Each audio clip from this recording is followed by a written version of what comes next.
Hello friends, welcome to Green PG YouTube channel. This channel will discuss about high yielding and most repeatedly asked questions for those who are preparing for medical PG entrance. If you didn't subscribe our channel so far, please do it and click the bell icon next to it to receive notifications. Feel free to click the like button and share your comments. Hello friends, today we will discuss about RH antigen. The RH antigen was discovered by Landsteiner. In human body, there are 5 types of RH antigen. They are capital C, small c, capital D, capital E and small e.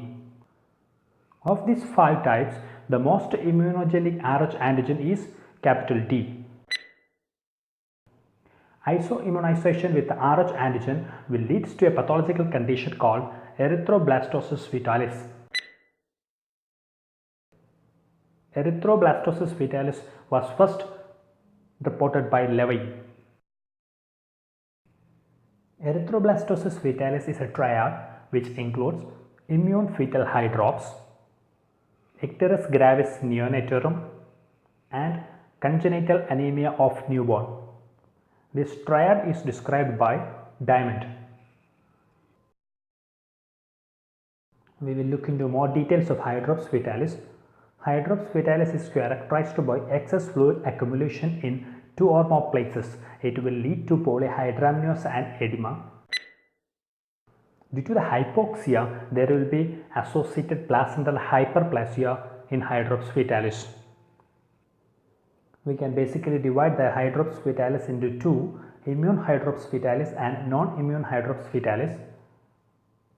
1/3 of the condition is by immune hydrops fetalis, whereas the 2/3 is non-immune. The most common cause of immune hydrops fetalis is RH incompatibility.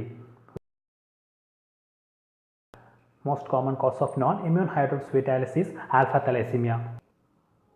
Other conditions which causes non-immune hydrops fetalis are Turner syndrome, Gaucher syndrome, parvovirus infection, herpes zoster virus infection. Let's solve this question.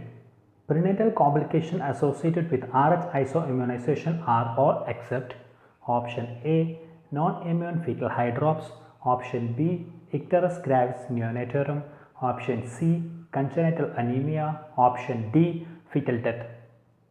Yeah, that's it guys.